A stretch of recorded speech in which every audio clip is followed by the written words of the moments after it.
इस जुलाई के महीने में देवगुरु बृहस्पति उदय हो जाएंगे 9 जुलाई को और शनि वक्री हो जाएंगे 13 जुलाई को।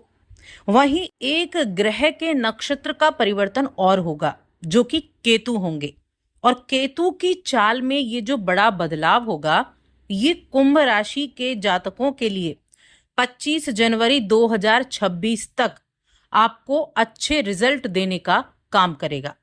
जय माता दी दोस्तों, आप सभी का स्वागत है हमारे YouTube चैनल अमृता एस्ट्रो में।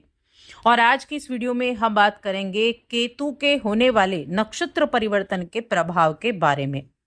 देखिए, केतु अभी सूर्य की राशि सिंह राशि में है और सूर्य के ही नक्षत्र में थे और आपके तो सप्तम भाव में। जुलाई का महीना ऐसा कि जहां मंगल भी इनके साथ बैठकर अंगारक योग बना रहे थे। अब क्या होगा कि केतु रहेंगे तो आपके सप्तम भाव में ही, लेकिन उनके नक्षत्र का परिवर्तन है और ये नक्षत्र का जो परिवर्तन है ये पूर्व फाल्गुनी नक्षत्र के चौथे चरण में होगा। देखिए, पूर्व फाल्गुनी नक्षत्र जो है ना, ये सुख सौभाग्य के कारक शुक्रदेव का नक्षत्र है और शुक्रदेव के नक्षत्र में केतु का जाना कहीं ना कहीं आपके लिए ये कुछ चीजों में वृद्धि लेकर आएगा। जहां केतु सप्तम में बैठकर थोड़ा प्रॉब्लम क्रिएट करते हैं, वहीं अभी तक सूर्य के नक्षत्र में भी थे तो ज्यादा ये कह सकते हैं एंगर इशू देने का या फिर कुछ चीजों में बड़ा नेगेटिव प्रभाव छोड़ रहे थे। लेकिन जब इस शुक्र के नक्षत्र में जाएंगे तो शुक्र के नक्षत्र में जाने पर ये आपके जीवन में बहुत सी चीजों में बढ़ावा देने का कार्य भी करेंगे। अब वो क्या क्या आपके जीवन के क्षेत्र होंगे और क्या क्या चीजें आपके लिए रहेंगी काफी लंबे टाइम तक, यानी कि 20 जुलाई से 25 जनवरी 2026 तक का ये वक्त रहेगा जब आपके जीवन में बड़े बदलाव का कारण केतु बनने वाले हैं। तो आगे बढ़ने से पहले छोटा सा निवेदन है, चैनल पर पहली बार आए हैं, अभी तक चैनल को सब्सक्राइब नहीं किया है तो जरूर कर ले। देखिए, केतु जो है ना वो मंगल के छायाग्रह कहे गए हैं और जो ये केतु के नक्षत्र का परिवर्तन है, ये जो शुक्र की राशि शुक्र में है, यानी कि शुक्र के नक्षत्र में आ रहे हैं केतु। और शुक्र क्या है, आपकी राशि के योग कारक ग्रह कहे गए हैं क्योंकि ये आपके चौथे घर के स्वामी है सुख समृद्धि के, और ये आपके नवम भाव के स्वामी है जो कि भाग्य का भाव होता है।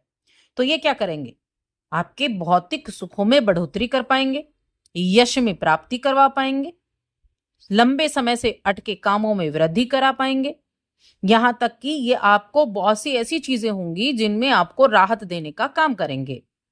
तो ये टाइम पीरियड आपके सुख में वृद्धि लेकर तो आएगा ही आएगा। साथ में आपने अगर किसी तरह का कोई इन्वेस्टमेंट किया था तो उस इन्वेस्टमेंट का भी अच्छा रिजल्ट देखने को मिलेगा। एक अच्छी चीज ये होगी कि यहां से मंगल भी गोचर कर जाएंगे, मंगल का गोचर भी यहां से हो जाएगा और सूर्य की राशि में या केतु का विराजमान होना आपको चौथे और नवम भाव के रिजल्ट भी देगा। जहां जहां शुक्र की स्थिति होगी वहां के रिजल्ट भी देगा। आपकी नेटवर्किंग बढ़ सकती है, आप अपनी नेटवर्किंग के द्वारा अच्छे लाभ के अवसर खोल सकते हैं, यानी कि अवसरों की कमी नहीं रहेगी।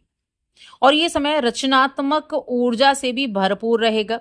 व्यापार करने वाले लोगों को विशेष रूप से लाभ के संकेत मिलेंगे क्योंकि जो सप्तम भाव जहां केतु विराजमान है ये लाभ, ये आपके व्यापार का भाव कहा गया है। और व्यापार के भाव, जब व्यापार के भाव में बैठे हुए केतु, देखिए केतु जहां बैठता है उसे अपना घर मान लेता है। राहु और केतु जहां होंगे वो उसको अपना घर मानते हैं, अपनी राशि मानते हैं।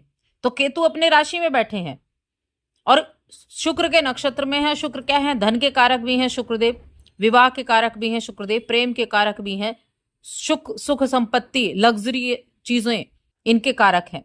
तो क्या होगा, ये आपको विशेष लाभ देने का काम करने वाले हैं। व्यापार आपका अच्छा चलने वाला है। यात्रा पर जाने की प्लानिंग आप करेंगे, यात्रा पर जाने की प्लानिंग करेंगे तो उसमें भी आपको सफलता देखने को मिलेगी और साथ में आपके मनचाहे काम आप अपने तरीके से पूरे कर पाएंगे। इस तरह की यहां संभावनाएं देखने को मिलेंगी। इसके अलावा हम अगर ये केतु के नक्षत्र की ही बात करें, केतु की बात करें, तो देखिए केतु की जब भी हम बात करते हैं तो क्योंकि मंगल के छाए ग्रह हैं तो मंगल की जो पोजीशन है वो भी आपके ऊपर इफेक्ट डालती है। साथ में आपकी क्या महादशा चल रही है, क्या अंतर्दशा आपकी चल रही है, वो भी आपके जीवन पर प्रभाव डालती है। अगर आपकी शुक्र की महादशा चल रही है तो मैं कहूंगी शुक्र की महादशा के अंतर्गत ये समय आपके लिए अच्छा रहेगा, या शुक्र अंतर्दशा में भी चल रहे हो तब भी आपके लिए बड़ा अच्छा रिजल्ट देखने को मिलने वाला है। कोई ना कोई ऐसी चीजें, घर आप खरीदना चाहते हैं, कोई मकान में आप जाना चाहते हैं, कोई किसी तरह के आप वाहन आप खरीदना चाहते हैं, कुछ लग्जरियस आइटम आप खरीदना चाहते हैं, उनके लिए अच्छा है। अगर आप ऑनलाइन काम करते हैं, आपका ऑनलाइन काम है, अपने काम को ऑनलाइन तरीके से आप जोड़ना चाहते हैं, तो उसके लिए आपके लिए अच्छे रिजल्ट देने का काम करेगा। इसे सप्तम में केतु बहुत अच्छे नहीं कहे गए हैं, लेकिन फिर भी जो अभी तक सूर्य के नक्षत्र में रहने की वजह से ये आपको नहीं दे पा रहे थे, ये उन चीजों के द्वारा आपको लाभ देने की कोशिश करेंगे। और कुंभ राशि के जातकों के लिए जो ये सप्तम भाव है ना, ये सूर्य का भाव, ये क्या है, ये इनके आप एक तरह से एंटी पार्टी का भाव कह लीजिए। एंटी पार्टी यानी कि अपोजिट इसके भाव है, और सूर्य की राशि है सिंह राशि, तो कहीं ना कहीं नेगेटिव इफेक्ट भी डालती है। अब केतु यहाँ बैठे, थोड़ा सा काम आपके जीवन में ये होगा कि कुछ धर्म की चीजों से भी आप जुड़ेंगे।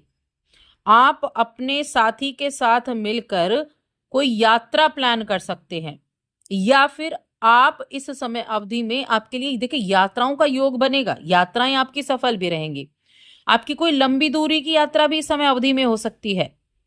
विदेश यात्रा आप करना चाहते थे, विदेश यात्रा के भी योग बनेंगे, क्योंकि नवम भाव भी एक्टिव रहेगा, सप्तम भाव भी एक्टिव रहेगा, चौथा भाव भी एक्टिव रहेगा।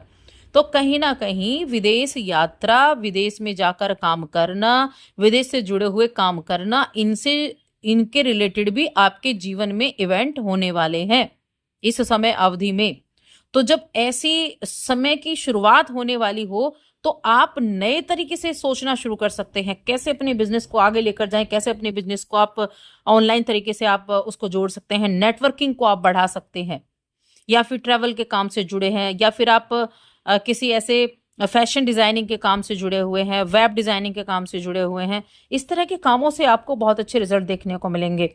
या फिर आप किसी तरह की आप मीडिया और साथ में आर्ट हो गया, ये सारी चीजें हैं ना, इन सभी चीजों में आपको अच्छे लाभ देखने को मिलेंगे।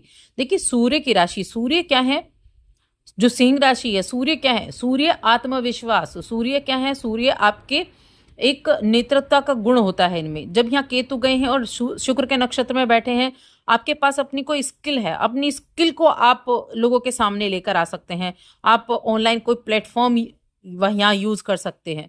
तो ये आपको आगे लेकर जाने का है, नए अवसर के द्वार खोलने का समय है।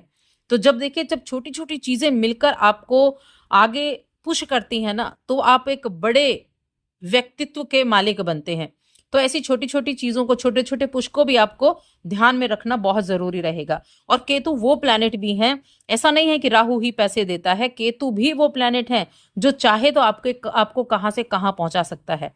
और ये समय तो ऐसा होगा जब जब शुक्र जो धन देने वाले हैं उसके नक्षत्र में ये बैठे होंगे। तो इसीलिए ये टाइम पीरियड आपके लिए बेहद अच्छा है, और शुक्र की स्थिति भी यहाँ आपके लिए बड़ा फेवरेबल रहने वाली है, और योग कारक ग्रह हैं आपके लिए। तो ये समय जो है बहुत अच्छा है, इस समय अवसर का आपको लाभ उठाना जरूर चाहिए। तो बस आज की इस वीडियो में इतना ही। वीडियो कैसी लगी कमेंट करके जरूर बताएं।